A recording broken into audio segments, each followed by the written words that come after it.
Presenting the water horse. कहानी की शुरुआत होती है स्कॉटलैंड से, जहां पर दो कपल फोटो में लगा हुआ डायनासोर असली है या नकली उसकी चर्चा कर रहे थे। तभी बाजू में बैठा बुजुर्ग आदमी बोलता है, इस फोटो के पीछे बहुत ही बड़ी लंबी कहानी है, और पूछता है कि तुम वाकई में सच जानना चाहते हो। और कपल बड़ी उत्सुकता से हां करके उसे बूढ़े अंकल के पास जाकर बैठ जाते हैं। और उसके बाद बूढ़ा अंकल अपनी कहानी शुरू करता है कि कई साल पहले जब 1942 का विश्व युद्ध चल रहा था, एंगस नामक एक बच्चा था जो अपनी बहन और अपनी मां के साथ रहता था। उसके पिता विश्व युद्ध में गए हुए थे, इसलिए वापस आए ना आए उसका कोई अंदाजा नहीं था। एंगस को समुद्र के पानी से बहुत डर लगता था, इसलिए वह कभी समंदर में नहीं जाता था। एक दिन उसे समंदर के किनारे एक अजीब चमकता हुआ अंडा मिलता है, जो वह अपनी बाल्टी में डालकर कर ले आता है। एंगस जब उस अंडे के ऊपर से धूल हटाता है, तब वो देखता है कि अंडा खूब चमक रहा था। उसके बाद उसे उसकी मां बुला लेती है और वो अंडा एंगस उसी स्टोर रूम में पड़ा रहने देता है।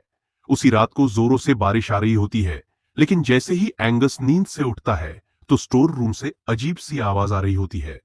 तभी वह उस स्टोर रूम में जाता है, तब वहां पर उसे कुछ दिखाई नहीं देता।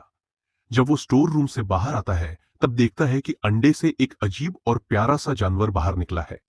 वो जानवर बहुत ही भूखा होता है, इसलिए एंगस एक सेब लेकर आता है और उसे कट के उसको खिलता है, और ऐसे ही दोनों को एक साथ बहुत ही मजा आता है। अगली सुबह एंगस उठता है, तब देखता कई कि विश्व युद्ध के कारण स्कॉटलैंड की आर्मी उसके घर पे पहरा देने आई है। बाद में जब स्टोर रूम में आके देखता है, तब उस जानवर ने पूरा स्टोर रूम का सामान ऊपर नीचे कर दिया होता है। इसलिए एंगस उसे पकड़कर कचरे के खाली डिब्बे में पानी भरकर उसे उसमें डाल देता है। उस जानवर को पानी में बहुत ही ज्यादा मजा आता है। उसके बाद एंगस उस अजीब से जानवर का नाम क्रूसो रखता है। अब एंगस और क्रूसो बहुत ही अच्छे दोस्त बन चुके हैं। अब एंगस के घर पर एक लड़का आता है, उसका नाम लुइस होता है, जिसे एंगस की मां की मदद करने के लिए भेजा गया होता है। एंगस की मां स्टोर रूम में खराब किया हुआ सभी सामान देख लेती है और लुइस को कहती कि तुम्हें मदद ही करनी है। तो एक काम करो, मेरा बेटा इस स्टोर रूम के शायद कोई जानवर पाल रहा है जो नियमों के खिलाफ है, तो तुम इस स्टोर रूम की सफाई करो, और जहां पर भी तुम्हें कोई जानवर दिखाई दे तो उसे घर के बाहर निकाल देना। उसके बाद लुइस सफाई चालू करता है, और तभी वहां पर एंगस आता है और वो देखता है कि उस स्टोर रूम में कहीं पर भी उसका क्रूसो दिखाई नहीं दे रहा था। फिर एंगस क्रूसो को सब जगह ढूंढता है, लेकिन क्रूसो एंगस को ढूंढने के लिए घर के अंदर चला जाता है। तभी एंगस की बहन क्रूसो को देख के जोर से चिल्लाती है, और ये आवाज एंगस सुन लेता है और जल्द ही उसकी बहन के पास आता है और सब कुछ उसे बताता है। अब वहां पर लुइस आता है और वो भी क्रूसो को देखकर डर जाता है, लेकिन बाद में उसे भी क्रूसो पसंद आता है। फिर लुइस एंग्स और उसकी बहन को बताता है कि ये वाटर हॉर्स है जो सालों पहले विलुप्त हो गए थे। उसमें से एक वाटर हॉर्स का अंडा कहीं पर पड़ा रह गया था। अब वहां पर एंग्स की मां आए, उसे पहले तीनों ने मिलकर एंग्स को छुपा दिया। अगले दिन एंग्स की मां, बहन और एंग्स को आर्मी वालों ने रात को खाने के लिए बुलाया, और तभी एंग्स क्रूसो को छुपाकर खाना खाने चले गया, लेकिन दरवाजा बंद करना भूल गया। उसके बाद क्रूसो वहां से निकलकर पूरे घर में घूमने लगा। तभी आर्मी वाले के कुत्ते ने क्रूसो को देख लिया और उसके पीछे पड़ गया। फिर जहां पर खाना खा रहे थे, वहां पर क्रूसो टेबल के नीचे से गया, और कुत्ता टेबल के ऊपर सारा खाने का सामान नीचे गिराते हुए क्रूसो के पीछे पड़ गया। एंगस ने क्रूसो को देख लिया और उसे पकड़ने चला गया। बाद में क्रूसो कहीं भाग गया। फिर लुइस आया और एंगस को कहा कि तुम जाकर सो जाओ, मैं क्रूसो को ढूंढ लूंगा। फिर लुइस ने पूरी रात क्रूसो को ढूंढा, लेकिन उसे क्रूसो कहीं पर नहीं मिला। फिर अगली सुबह क्रूसो लुइस को फाउंटेन के पुल में मिला, और उसका कद बहुत ही ज्यादा बड़ा हो गया था, और अब उसे घर में छिपाना मुमकिन नहीं है। इसलिए दोनों क्रूसो को समंदर में छोड़ने के लिए चले जाते हैं। क्रूसो को छोड़ने के लिए समंदर में जाता है, लेकिन क्रूसो जाना नहीं चाहता है। वो एंगस के साथ रहना चाहता है, लेकिन एंगस को भी पता है कि उसे समुद्र में छोड़ना ही पड़ेगा, क्योंकि समंदर के अलावा उसका कोई घर नहीं है। फिर दोनों क्रूसो को छोड़कर अलविदा करते हैं। उसके बाद एंगस घर आता है, और आर्मी वाले एंगस की मां को कहते हैं कि वो एंगस को अपने साथ काम पर रखेंगे।